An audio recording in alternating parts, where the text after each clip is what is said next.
Você que nos segue, somos uma igreja estabelecida na capital do Paraná.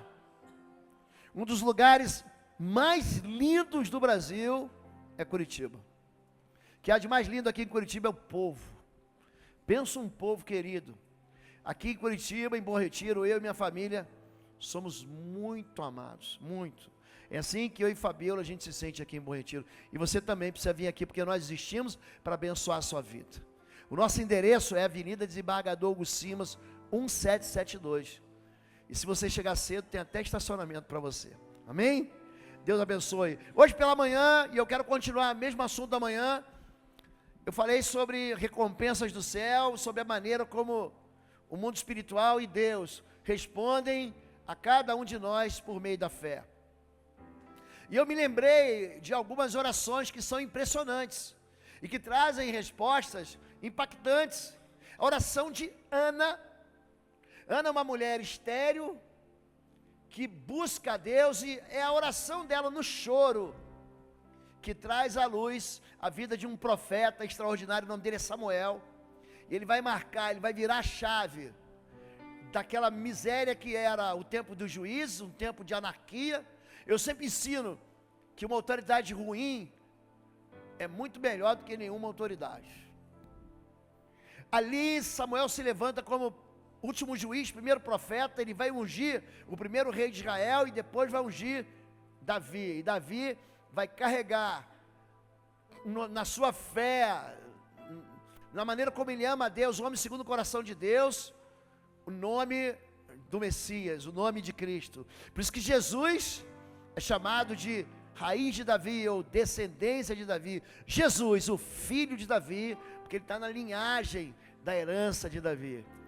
Nós citamos Josué capítulo 10, quando Josué ora, e o sol para em Gibeão e a lua no vale de Ajalon, e ali ele consegue se vingar dos seus inimigos, onde as teorias de Copérnico, de Galileu, caem por terra, e tudo para, o movimento dos corpos celestes para que Israel fosse favorecido pelo Senhor. Isso por causa de uma oração de fé.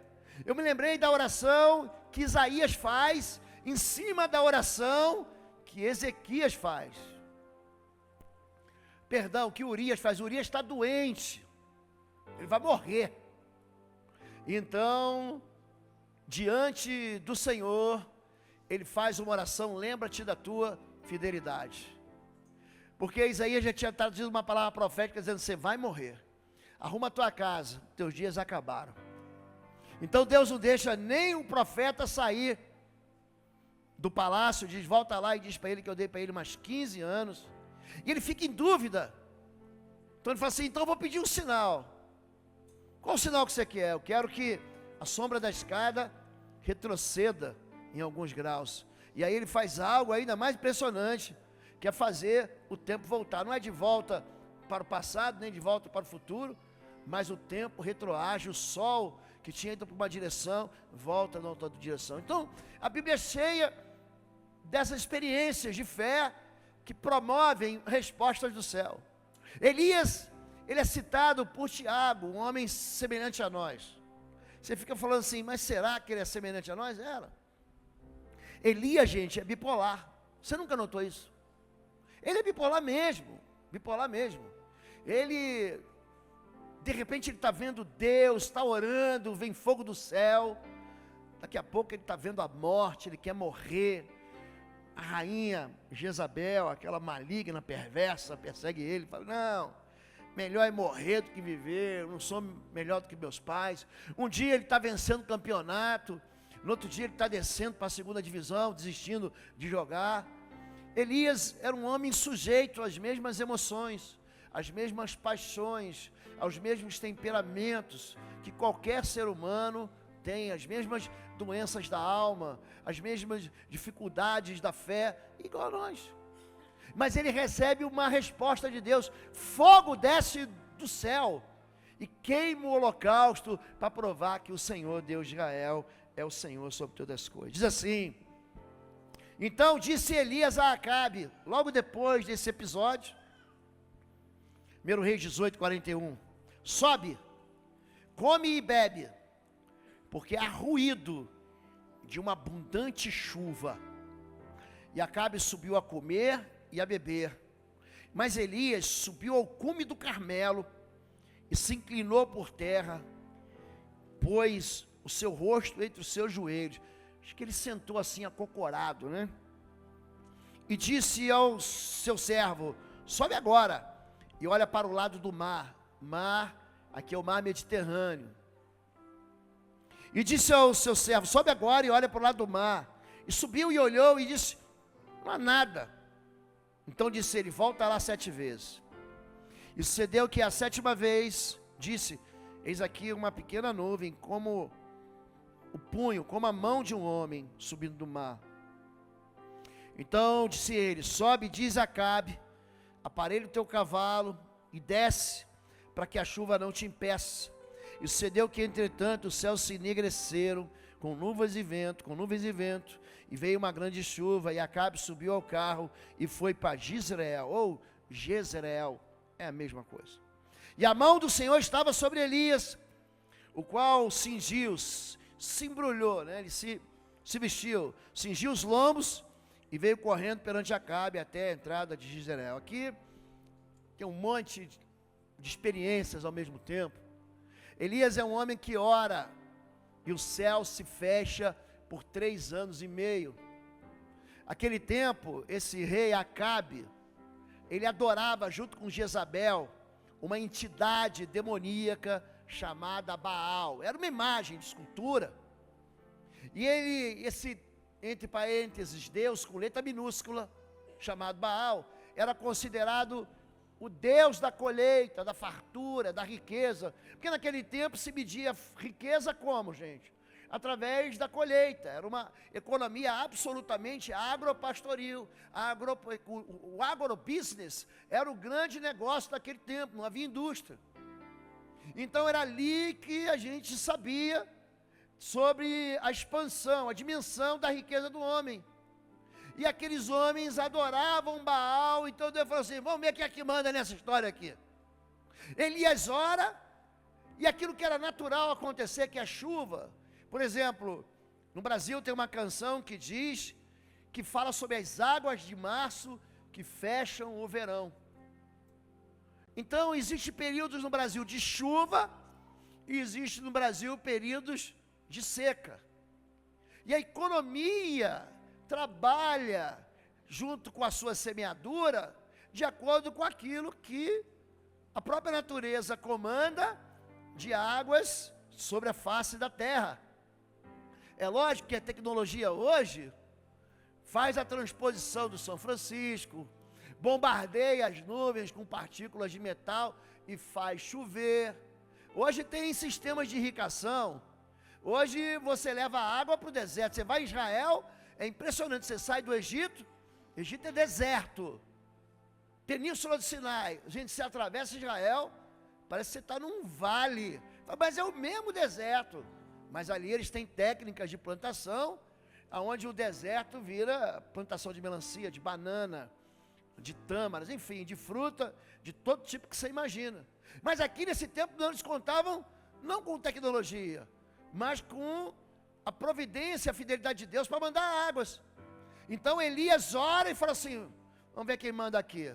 E simplesmente Deus ouve Elias, e o céu fica seco, sem nuvem, por 3 anos e meio. Você imagina 3 anos e meio? Nós, alguns anos aqui em Curitiba, nós tivemos uma experiência de racionamento de água. Quem lembra disso?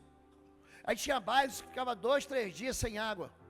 Gente, e ainda chovia em Curitiba, nossa capital é uma capital que experimenta chuvas regulares. Agora você imagina um país que já está no meio do deserto, encravado, só tem um rio. Israel só tem um rio, é o Rio Jordão. Aí a fonte do Jordão fica na Síria. Imagina, do outro lado é água salgada, você vai morrer de sede, vai morrer todo mundo, não tem planta, não tem plantação, não tem legume, não tem forragem para os animais, não tem comida, você morre de tudo. E é isso que Elias está experimentando. E ele fica 3 anos e meio sem chuva, porque ele orou a Deus, e houve uma resposta do céu, e depois ele ora de novo, e Deus responde, e ali ele faz uma maratona, não sei se você sabe, do Carmelo a Gisrael, são 27 quilômetros. Então ele vai correndo junto com Acabe, ele ora uma vez, 2 vezes, 7 vezes, até que o menino dá um sinal, é um pequeno sinal. Ele olha para o futuro com experiência. Ele fala o seguinte, tão interessante isso, eu vejo uma pequena nuvem do tamanho da mão de um homem, de um punho de um homem. Não havia chuva, mas havia o sinal de chuva. Então ele tem uma perspectiva de futuro, que é uma perspectiva muito correta a respeito daquilo que Deus vai fazer, e a resposta que o céu vai mandar, com aquilo que ele mesmo orou.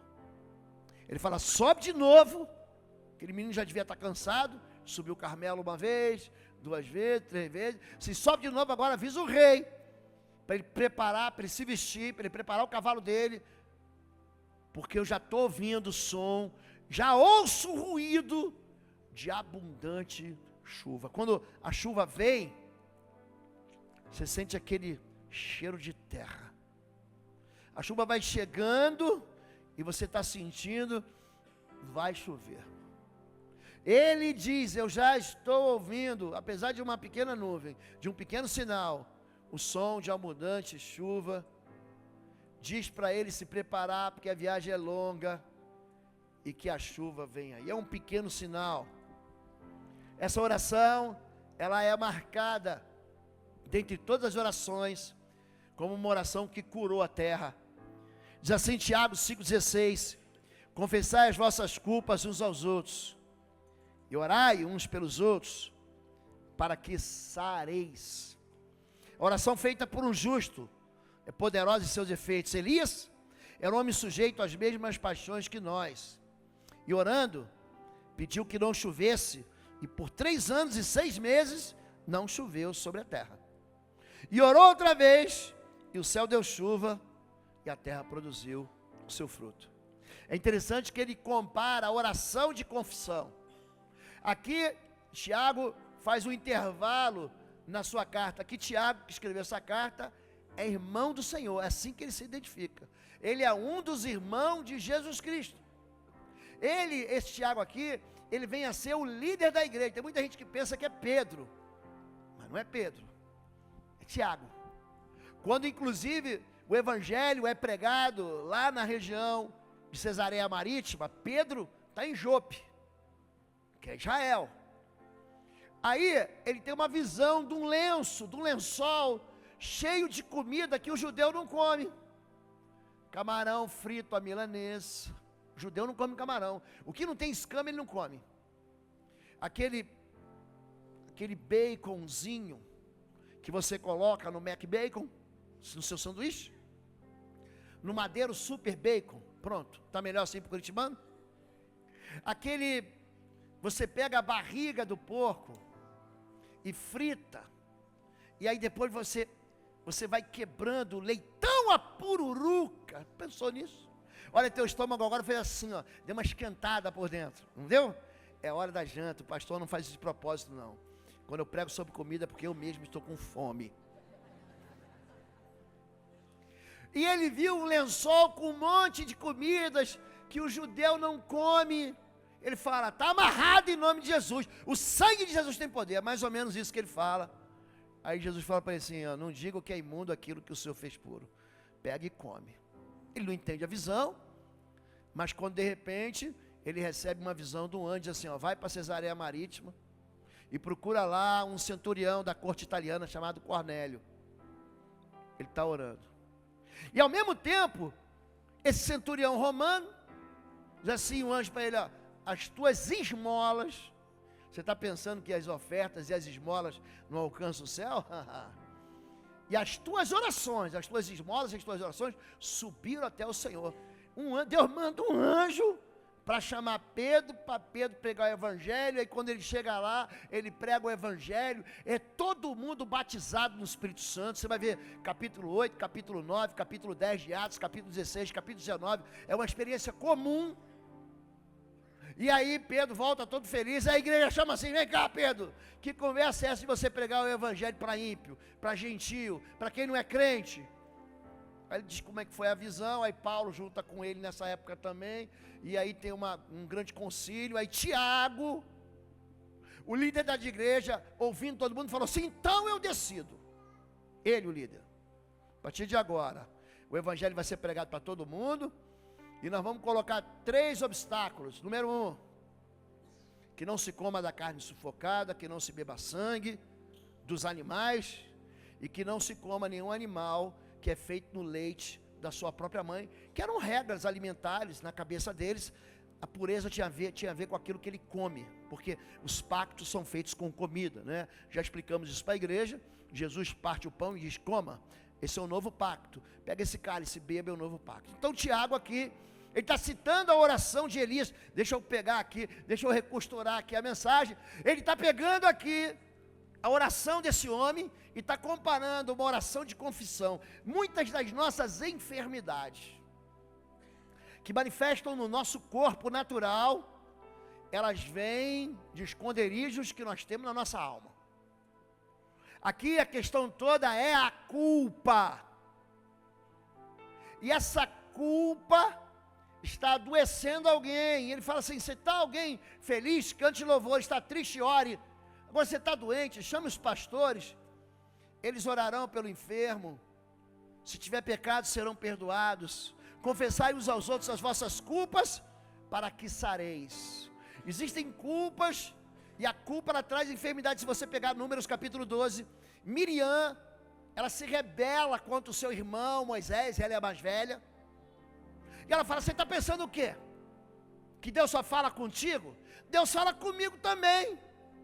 A questão da rebelião dentro da igreja ela é muito comum, tá bom? Coré, Datã e Abirão, eles se rebelam e a terra engole eles. Na verdade, Deus fala com todo mundo. Números 12 vai dizer, quando eu levantar profetas de Israel, através de sonhos e visões, falarei com ele. Deus fala com você, querido. Deus fala com a tua esposa. Deus fala com o teu filho. Deus falou com Samuel quando ele era pequeno. Samuel. Deus falou com gente que já estava velha. Deus falou com Eliseu velho. Agora, a direção da igreja tem um homem só. Aí a Bíblia chama de anjo da igreja. Ó, pega e escreve ao anjo da igreja. Eu tenho contra ti que você tolera Jezabel, mulher que se diz profetiza e não é. Apocalipse capítulo 2, verso 21 e 22. Havia uma mulher com ensino, a questão do ensino, ela pode ser extremamente perniciosa quando ela está colocada na mão de gente que é despreparada ou de um falso profeta. Essa mulher, que a gente não sabe o nome dela, mas que a Bíblia denuncia como Jezabel, e a palavra Jezabel quer dizer isso, ela é um lixo. Qual o significado do nome Jezabel? Um lixo. É isso que significa a palavra Jezabel. E aí Jezabel está ensinando, ele fala com o pastor da igreja, ó pastor, conheço as tuas obras, conheço o teu esforço, eu conheço tudo que você faz, mas você está pisando na bola aqui, tem algo que está errado. E aqui Tiago está falando sobre como tratar de alguém que está com culpa, porque a culpa traz doença. Ele está dizendo, olha, eu colocarei ela numa cama, doente até que ela se arrependa. A mesma coisa acontece com Miriam, que fica leprosa e fica afastada do arraial de Israel por 7 dias. A confissão, a maneira como você diz, Deus, eu fiz, fui eu que fiz, fui eu que enganei, fui eu que tropecei no princípio, ela favorece só o pecador. Davi vai dizer no Salmo 32, de 1 a 5, enquanto eu escondi o meu pecado, a tua mão pesou sobre mim, meus ossos secaram. Confessarei ao Senhor o meu pecado, Ele retirará a minha culpa. E ele começa dizendo, como é bem-aventurado, como é feliz. Ser bem-aventurado é ser feliz, tá bom, gente? Como é feliz o homem a quem o Senhor não atribui culpa. Aquele que não tem hipocrisia, aquele que não precisa ficar fingindo, porque ele confessa, fui eu mesmo. Eu tenho um pastor aqui que é o pastor Davi, ele é muito engraçado, ele fala para mim assim, ó, tudo que você vê de bom em mim, é Jesus. E tudo que você vê de mal em mim, sou eu mesmo. E é verdade, confessai as vossas culpas para que sareis. E aí ele pega e faz uma comparação que parece que é nada a ver, que não tem nada a ver, que não tem conexão nenhuma, e tem. E ele fala, Elias era um homem como nós.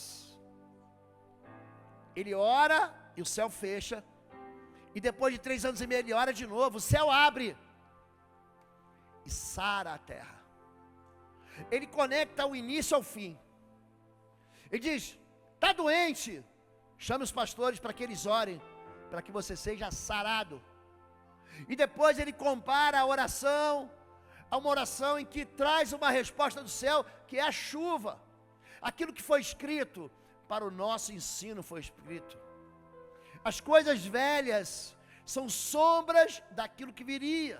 Ele está dizendo assim, como a terra seca, morta, sem vida, sem produção, que aborta tudo, que não faz crescer, assim como a terra é sarada pelas águas, pela oração, assim também a confissão, diante da oração, ela sara as vidas. Para que a gente ora, gente?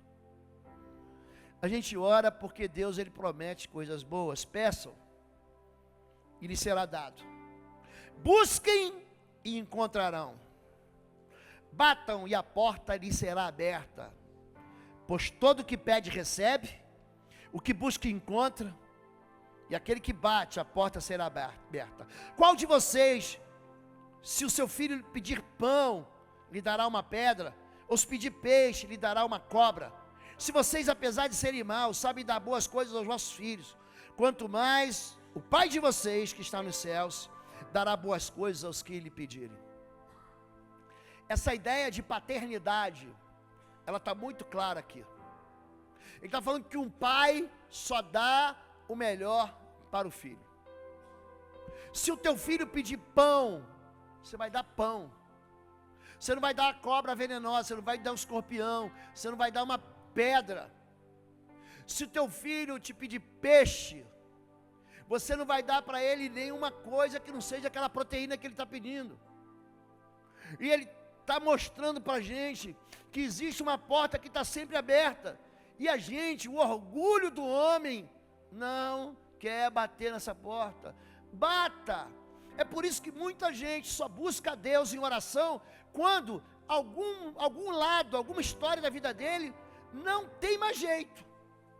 Em vez da gente viver dentro daquilo que Deus pode dar para a gente todo dia, e é isso que a oração de Mateus 6,5, é isso que a oração de Lucas 11,1 diz. Peça o pão de cada dia, Deus vai te dar, não se canse de pedir. A oração, gente, é um mover de humilhados, de derrotados, de falidos. O orgulhoso não ora. Para que eu vou orar, pastor? Eu já tenho tudo, eu tenho saúde, eu tenho carro, eu tenho minhas contas pagas. Para que eu vou orar? Eu não preciso orar. Então a satisfação aí se torna um veneno. A satisfação se torna para mim e para você um grande problema, porque eu já tenho tudo, então eu não preciso de Deus. Eu tenho recebido notícias e convites. Algumas pessoas, pastor, o senhor pode vir pregar aqui no meu país? Gente, por exemplo, a Suécia, a Dinamarca, os países nórdicos, a Noruega, a Finlândia, gente, eles têm um índice de desenvolvimento econômico que é extraordinário. Mas eles não querem mais saber de Deus, eles têm tudo. Tudo é tudo. Não tem pobreza, não tem miséria, não tem favela, não tem fome. O Estado dá tudo, então, para que Deus? Eu estou doente, eu tenho melhor do que a medicina pode tratar. Eu estou cego, eu faço transplante de córnea.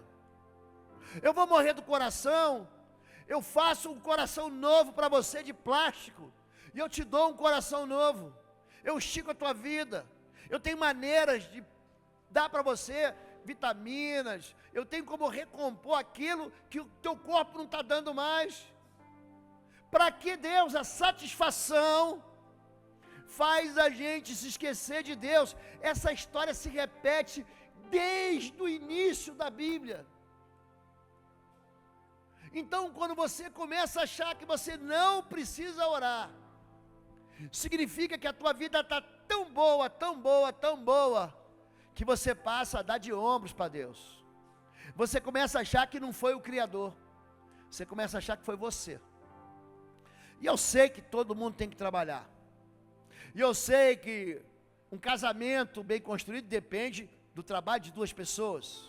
Eu sei que um filho no altar depende de um pai e de uma mãe no altar. Eu sei de tudo isso.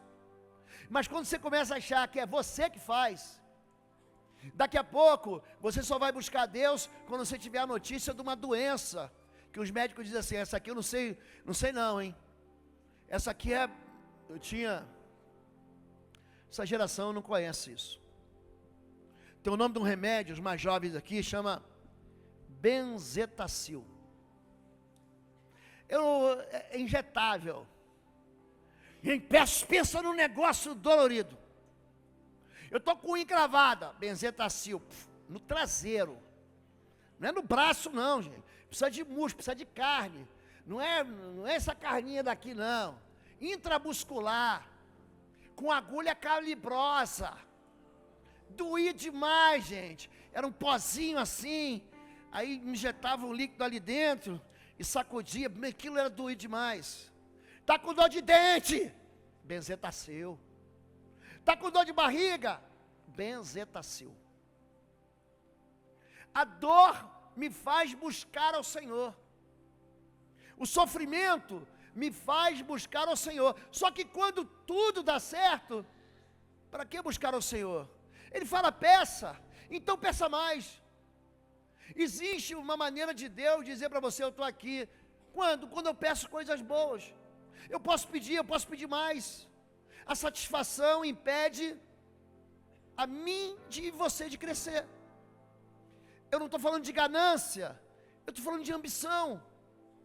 Ambição para ir mais longe, para fazer mais, para conquistar mais, para amar mais, para perdoar mais. Ambição de ter algo mais. Agora você pode buscar recompensas, e Deus não fará justiça aos seus escolhidos, que clamam a Ele de dia e de noite. Ainda que tardio para com eles, digo-vos que depressa lhe fará justiça. Um Deus que quer ouvir sua oração. Eu gosto muito do salmista quando diz assim, ó: esperei com paciência no Senhor. E aí parece que no salmo você é uma formiguinha, bem pequenininha. Aí diz assim: então o Senhor se inclinou para mim. Toda vez que eu leio esse salmo, eu lembro de um seriado, quando eu era menino, chamado Terra de Gigantes. E tinha os homens, eu não sei como eles foram parar na Terra dos Gigantes, mas eles eram pequenininhos.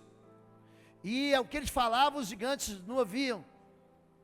E eles tinham que chegar bem perto para ouvir aqueles pequeninos. O nosso Deus é um Deus que tem pressa em ouvir a gente, em responder a gente. Nosso Deus, Ele quer cumprir em nosso coração alegria. Eu lhes asseguro que meu Pai lhes dará. Diga tudo. Repete aí, tudo. Eu gosto dessa palavra. Tudo que pedirem em meu nome. Até agora vocês não pediram nada em meu nome. Peço e receberão, para que a alegria de vocês seja completa. Pensa assim: o que está faltando na minha alegria? O que eu preciso assim? Preciso de mais uma gota para transbordar. Eu preciso de mais algo para ser a cereja do bolo. É isso que ele está falando.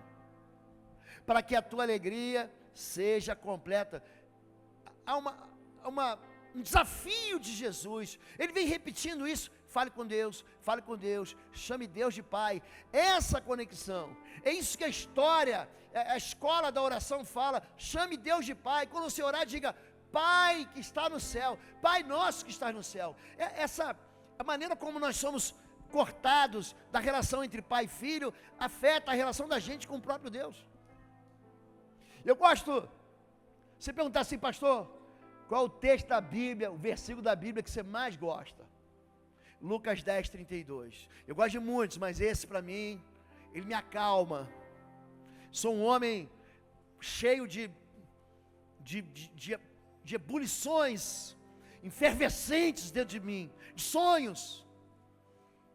Lucas 12:32 diz: não tenha medo, ó pequeno rebanho, porque agradou ao Pai entregar-lhes o reino. Esse verso me faz deitar em paz, sabendo que eu tenho um Pai que diz para mim: não tenha medo. Deus se agradou em entregar o reino para mim e para você. Deus é Pai, então peçam, e peçam tudo, tudo em nome de Jesus. Agora, tem dias de tristeza. Filipenses 2:25, julguei contudo necessário mandar-vos Epafrodito, porquanto muitas saudades de vós todos, porquanto tinha muita saudade de vós todos. Estava muito angustiado de que tivesseis ouvido que ele estivera doente. De fato esteve doente, quase à morte, mas Deus se apiedou dele, e não somente dele, mas também de mim, para que eu não tivesse tristeza sobre tristeza. Paulo estava preso por pregar o evangelho. Ele não estava preso porque cometeu um crime. Ele estava preso porque estava contando a verdade. Hoje a gente está assistindo um movimento assim, muito claro, muito ostensivo, numa tentativa de calar a igreja em alguns temas que são muito caros a nós. Tem muito falso profeta divulgando a palavra de Deus. Você vê que ele não tem um mínimo de sabedoria, nem de conhecimento, nem de profundidade, nem de verdade naquilo que ele fala. Paulo está preso, ele também, abusado ele entra no Areópago para falar contra a idolatria. O caldo derrama no capítulo 16. Capítulo 16 de Atos, há uma adivinha chamada de pitonisa, né? Aquela que faz adivinhações e dá dinheiro, dava dinheiro para os seus senhores, era uma escrava. E aí Paulo, depois de muitos dias, e ela falando a verdade, siga esses homens, ele mostra o caminho, ele teve um discernimento e falou assim: em nome de Jesus, espírito adivinhador, sai dela. Gente, aquela mulher, o espírito imundo sai dela, ela não consegue adivinhar mais nada. Aqueles donos dela perderam a fonte da riqueza, do dinheiro deles. E aí ele começa uma confusão, ele é preso, ele apela para César. E aí a vida dele agora é pular de cadeia em cadeia. Ele sai de Piraquara, ele vai ser preso no Carandiru, depois ele vai para Bangu, ele vai chegar até lá, Roma depois, preso cidade em cidade. E aí ele tem algumas poucas alegrias agora. Ele sabia que isso ia acontecer. Ele falava assim, de cidade em cidade: você vai ser preso em Jerusalém. Ele falou: sei. Eu tenho que fazer, isso é o propósito que Deus me chamou, é para ir pregar para esses homens, para esses grandes. Ele vai pregar para Paulo Sérgio, ele vai pregar para os grandes nomes da justiça, do governo civil, do governo romano. Só que ele tem um amigo chamado Epafrodito. E aí ele ficou sabendo que Epafrodito estava doente. Falou: Deus, eu aguento tudo. Eu aguento prisão, eu aguento ser xingado, ser expulso da sinagoga, tomar surra de vara, ser apedrejado, tomar surra de chicote, naufragar em navio indo para Malta. Eu aguento tudo, Deus. Eu aguento até ser picado por cobra, porque ele é picado por uma víbora. Agora, perder o meu amigo, não. Ele ora, e Deus está importando com o quê? Com a infelicidade dele, com a tristeza dele. Ele teve a morte. Agora Deus não deixou que a minha vida fosse coberta de tristeza sobre tristeza. Dependendo da maneira como sua vida é, você pega uma tristeza, é como se você colocasse um óculos.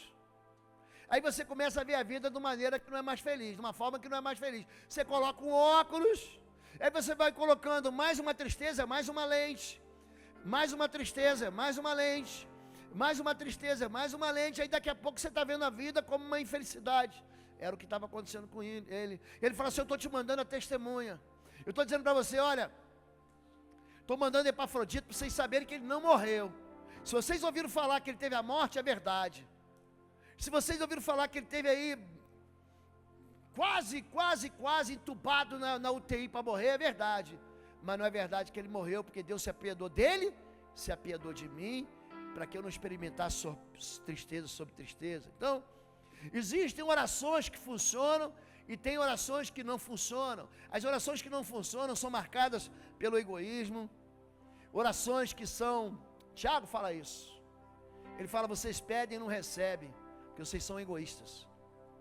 É gente que só consegue orar para si mesmo e não consegue estender a oração para mais ninguém. Tem oração que é fora do limite.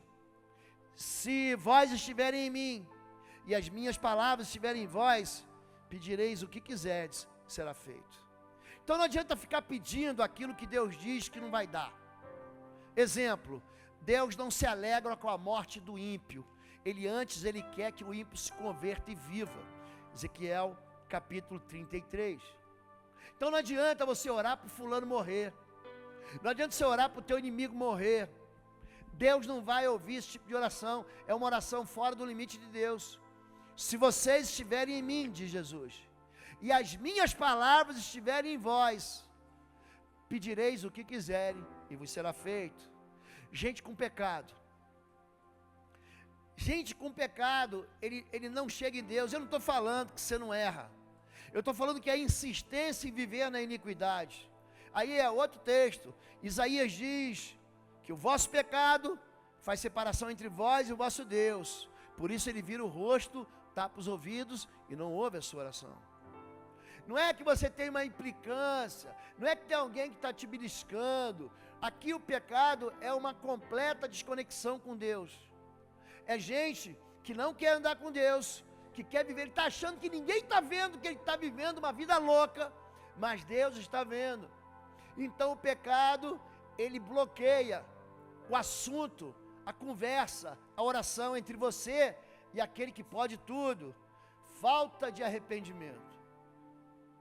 Tem muita gente que gosta de confessar o pecado dos outros. Você viu o que fulano fez? Foi horrível. A fulana, pastor, olha, ela faz isso. Gente, isso não vale. Não adianta você querer enganar Deus. Não adianta a gente querer se esconder atrás do pecado dos outros. A confissão não é a confissão que você faz pelos outros. A confissão que você faz pelos outros é uma acusação. E aí você está fazendo um excelente trabalho para o diabo. Ele é o acusador. A confissão é algo que você faz a respeito de você mesmo. Agora a confissão sem mudança de vida, ela não tem valor nenhum. Pastor, por que você não perdoa o fulano, não perdoa o ciclano? Querido, não funciona assim. O perdão, ele tem 3 fundamentos. Número 1, se confessarmos os nossos pecados, ele é fiel e justo para perdoar. A pessoa diz, não confesso, então não é perdoado. Segundo lugar, o perdão, ele depende de mudança de vida. O perdão não é chegar e falar, pequei de novo. O perdão, ele exige transformação. Tem transformações que demoram algum tempo, mas tem outras transformações que a pessoa está lá porque ela quer. Em terceiro lugar, eu só sou perdoado se eu perdoar. Se eu perdoar, eu também sou perdoado. Existe uma consequência de eu guardar o pecado que é dos outros. Significa que eu também não sou perdoado. Perdoai as nossas ofensas, assim como da mesma maneira que nós perdoamos. Em Marcos capítulo 11, Jesus diz, quando você orar, e você se lembrar que teu irmão tem algo contra ti, perdoa ele de coração. Essa questão do perdão, ela é tão interessante, que quando você vem trazer oferta, Deus fala o seguinte, não é tudo que eu recebo não. Ele fala o seguinte, quando você trouxer a tua oferta ao altar, e você se lembrar que o teu irmão tem algo contra ti, vai lá e se reconcilia com ele. Eu vim trazer meu dízimo, minha oferta aqui, mas eu lembrei de um negócio aqui. Lá atrás eu acabei te magoando, te ferido. Às vezes você magoa as pessoas e as pessoas, você nem sabe que magoou. Nem sabe.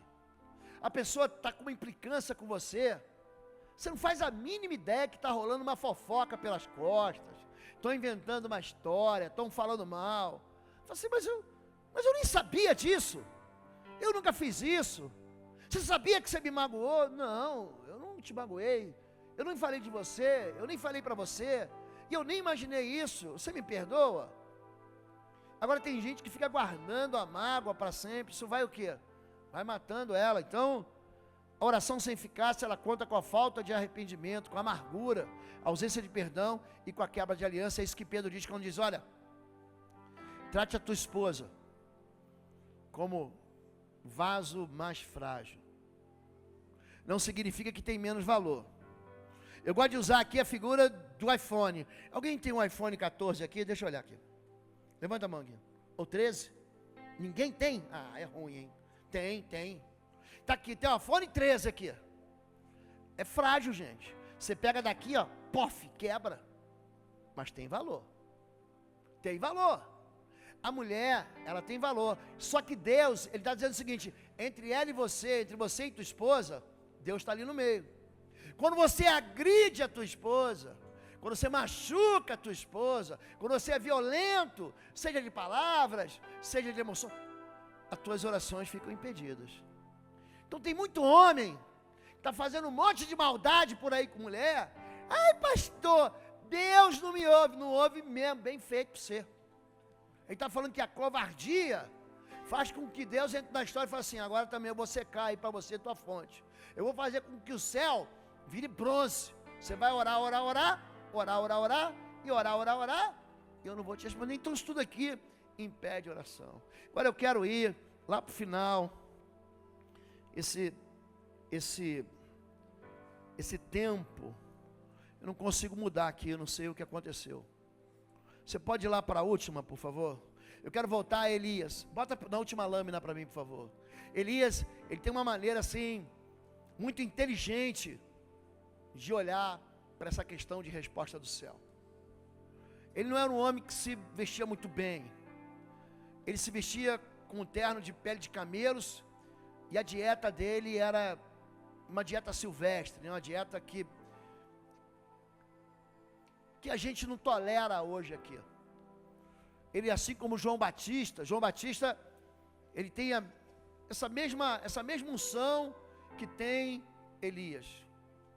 Ele vai dizer, quando ele ora para Deus, ele vai falar assim, eu vou insistir. Ele não é alguém que desiste com os primeiros problemas que ele tem. Ele ora uma vez e ele ouve o não de Deus. Ele ora uma segunda vez, ele ouve o nada de Deus. Ele ora uma terceira vez, ele ouve o silêncio de Deus. E ele fica buscando sinais de que Deus respondeu a ele, de que Deus ouviu ele. Ele não desiste.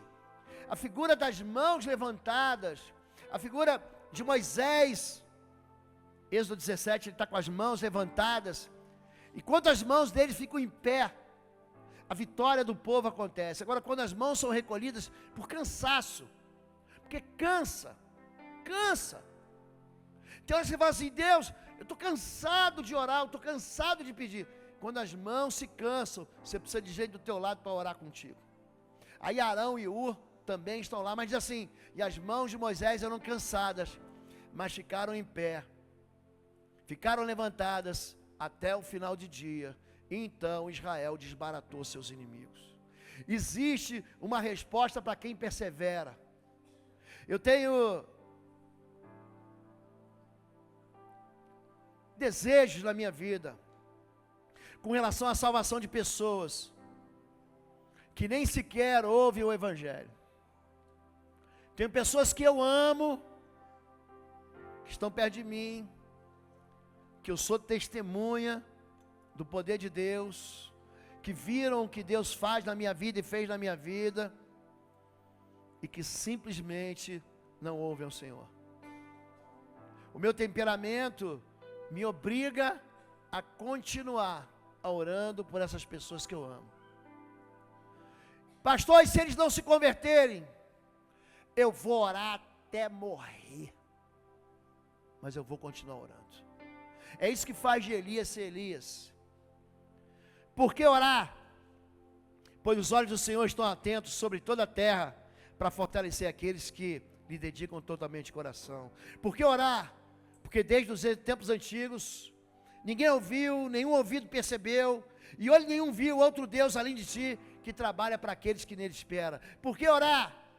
Porque Deus responde, clama a mim, e eu responderei, e direi coisas grandiosas, insondáveis, que você não conhece. Por que orar? Peço-lhe será dado, busquem e encontrarão. Por que orar? Se vocês permanecerem em mim, as minhas palavras permanecerem em vós, pedirão o que quiserem e serão concedidos. É isso. Quando você orar, ore como Elias, fale com fé do futuro. Ore e fale com fé do futuro. Para com essa história de orar em silêncio. Ore em silêncio, porque senão o diabo vai roubar a tua oração. Joga essa bobagem no lixo. Joga isso fora.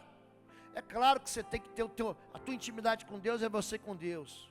Você não precisa ficar mostrando para ninguém. Você não precisa contar. É coisa que você está combinando com Deus. Oração é uma reunião entre duas pessoas que se amam, você e teu pai.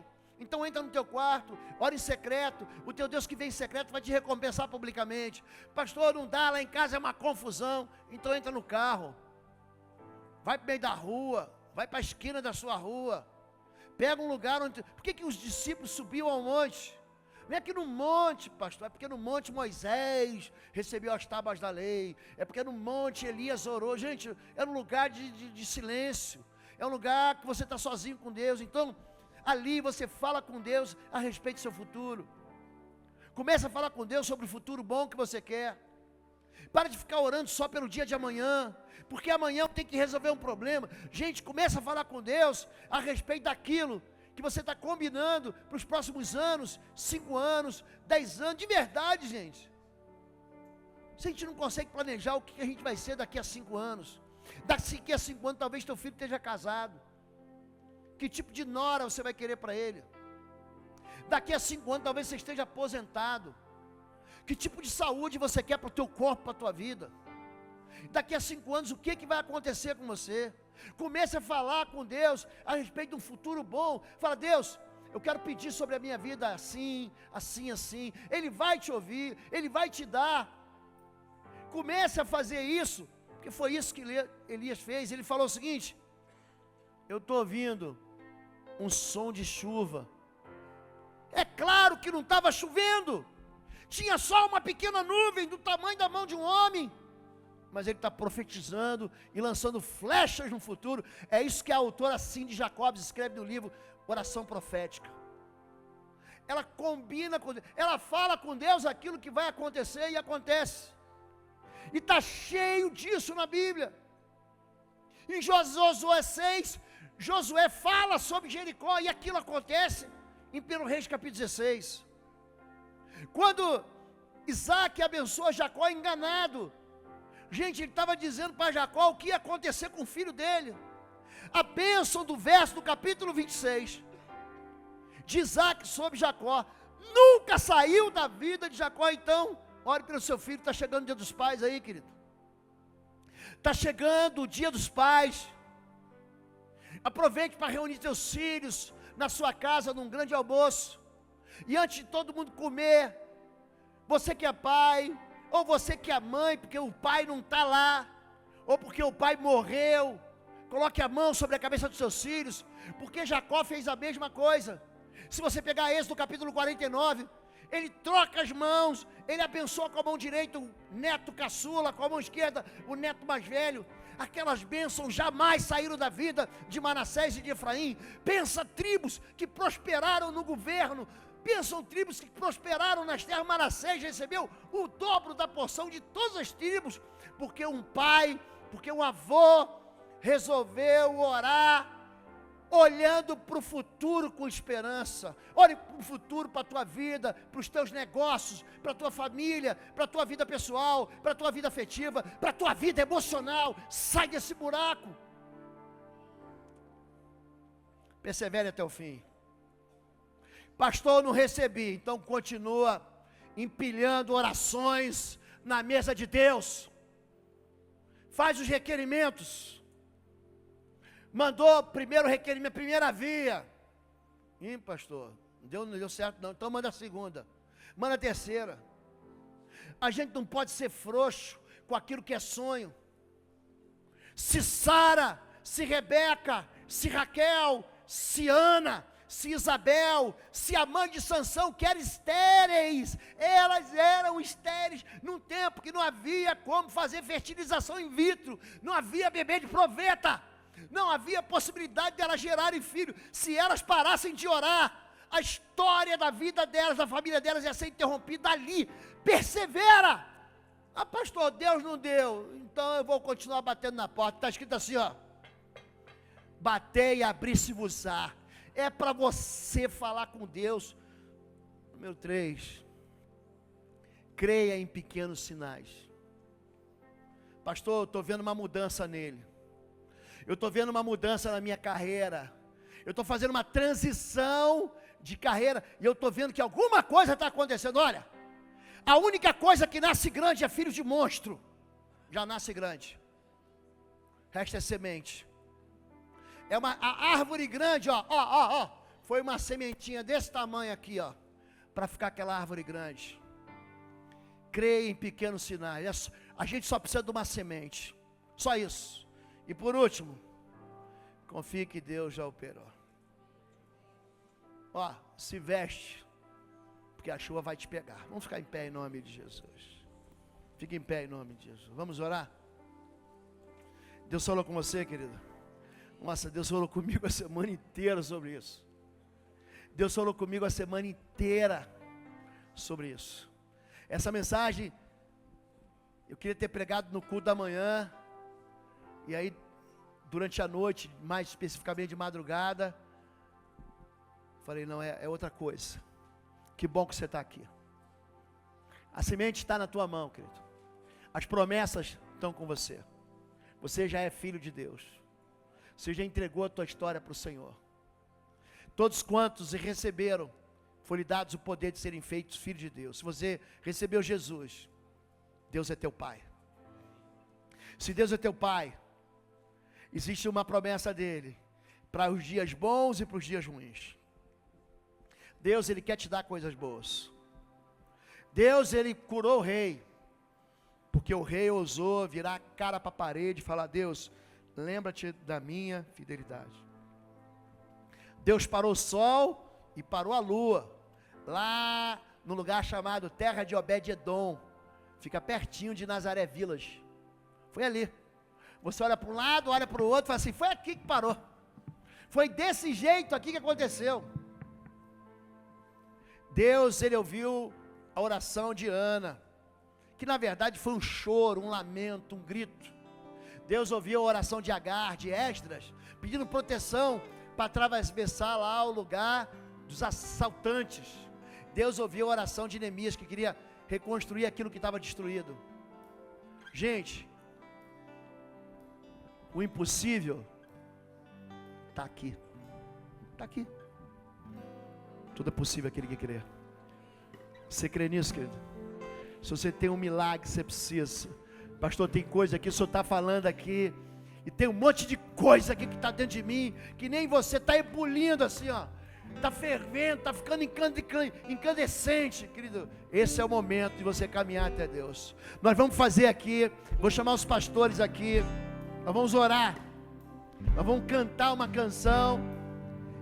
Se Deus falou com você, se você falar assim: eu quero isso para mim, eu quero essa relação com Deus, que Ele me ouve, que a porta se abre, eu quero viver uma vida onde os canais estão abertos, vem aqui à frente, que nós vamos orar por você, em nome de Jesus, os pastores e todo o time de intercessão aqui.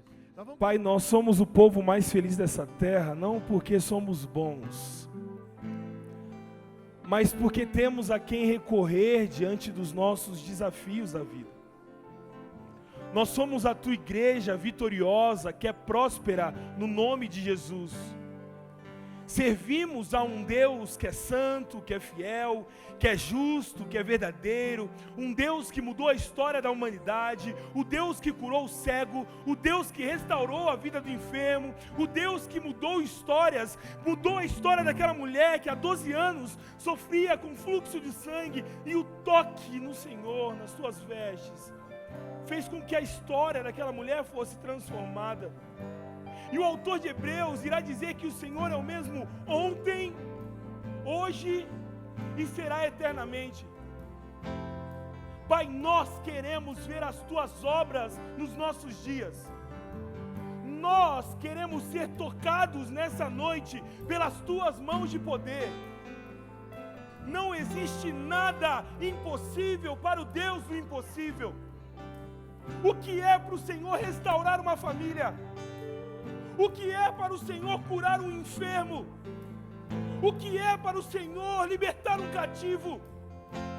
Pai, nós não estamos neste lugar com expectativas em homens. Nós estamos neste lugar porque nós cremos que o Senhor pode mudar todas as coisas apenas com o som da Tua voz. E a Tua palavra tem ecoado aqui neste lugar nessa noite. Nós fomos alimentados por uma fé que tem a capacidade de mudar a nossa história. Não estamos preocupados com os grandes montes, porque sabemos que apenas uma pequena nuvem tem a capacidade de fazer jorrar sobre a nossa história uma nova realidade. Meu irmão, se você tem fé, levante sua mão. O Senhor está passeando neste lugar, trazendo novidade de vida para mim e para você. Pai, em nome de Jesus, toca agora na vida dos Teus filhos. Assina o contrato que precisa ser assinado. Restaura o ânimo, o vigor daquele filho que tem padecido com a tristeza. Deus, em nome de Jesus, restaura aquele casamento. Cuida das emoções dessa mulher que tem chorado, enxuga essas lágrimas. Pai, em nome de Jesus, muda a história daquele que entrou cansado e sobrecarregado. Mostra que o Teu fardo é leve, é suave. Derrama a salvação sobre a vida do Teu povo, porque nós queremos ver que existe Deus em Israel, mas também existe um Deus que é grande na nossa história. Traz de volta o filho desgarrado.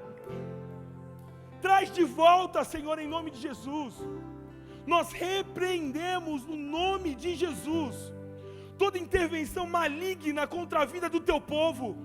Nós somos a Tua igreja, estamos guardados na Tua mão e não cederemos diante das armas de Satanás, porque a Tua igreja, ela está às portas do inferno. A Tua igreja é uma igreja vitoriosa, Senhor.